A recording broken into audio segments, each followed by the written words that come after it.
हैं कि तेरा धर्म क्या है ये बता। तुम और हम कुछ नहीं कर पाएंगे, वो धर्म पूछेंगे तो वो धर्म के आधार पर हमें गोलियों से भून रहे हैं।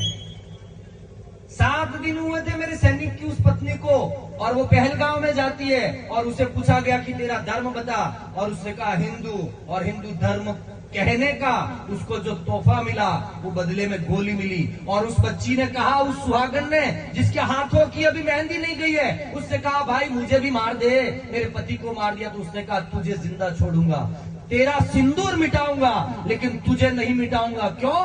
क्योंकि तू जाकर मोदी को कहना कि हम तेरे धर्म को मारने के लिए आए, तेरा सिंदूर मिटाने के लिए आए। इसलिए मेरे देश का धर्म धुरंधर राजा उस ऑपरेशन का नाम रखता है ऑपरेशन सिंदूर। ऑपरेशन सिंदूर।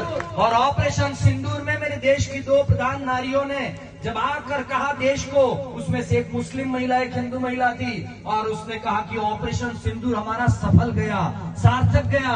और जो रफाल यहां से उड़ा वो उन बेईमानों के घर के अंदर घुसकर उन आतंकवादियों का नाश करके वापस आया।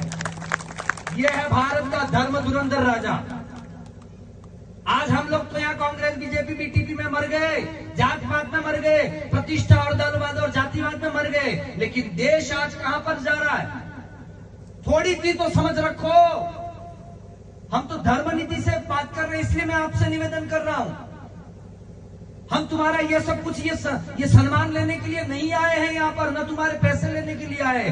बस एक ही काम है कि गांव गांव और गट गट घर घर अंदर पड़ा है ना, उसको उठाना। ऐसा नहीं है कि तुम्हारे में नहीं है, तुम्हें पता नहीं है, सब जानते हैं देश पर हमला हुआ है, देश की आत्मा पर हमला हुआ है, देश के धर्म पर हमला हुआ है। धर्म पूछकर जो अटैक करे वो सीधा धर्म पर हमला है। धर्म पूछकर अटैक करो, ये सीधा धर्म पर हमला है। और रामचरितमानस की एक चौपाई, मेरे सदगुरु भगवान यहां बैठे हैं, परमाचार्य आदरणीय वागड़ की हृदय स्थली पर के जो महंत हैं हमारे, उनके चरणों में प्रणाम करके ये मैं चौपाई कहना चाहूंगा कि रामचरितमानस में राम कथा में पूछा गया कि राजा के गुण क्या है, कैसा होना चाहिए देश का राजा, देश का राजा कैसा होना चाहिए।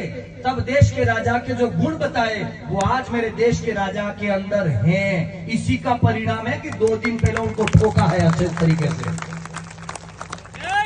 और वो मैं आपको बताता हूं, भारत की धरती का राजा कैसा था?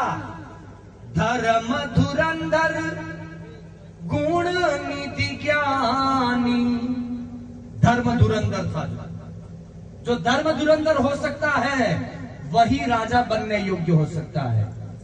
जो राजनीतिज्ञ हो वो नहीं, जो नीतिराज हो, जो सारी नीतियों में निपुण हो, ऐसा कोई राजा। राम भी आए थे तो राजनीति में ही आए थे, राम भी आए थे तो राजा ही बने थे, राम भी आए थे तो असुरों का नाश किया था, राम ही आए थे, धर्म की स्थापना की। और आज उस राम को हम भगवान कहते हैं और उस राम राज्य को आज भी चाहते हैं। इसलिए मोदी जी भगवान के स्वरूप की अवतार श्रृंखला है और ये धर्म की स्थापना करने के लिए ही आए हैं। धर्मो रक्षति रक्षितः। आज मैं आपको कह रहा हूं, अकेले मोदी जी नहीं, हम सब साथ में।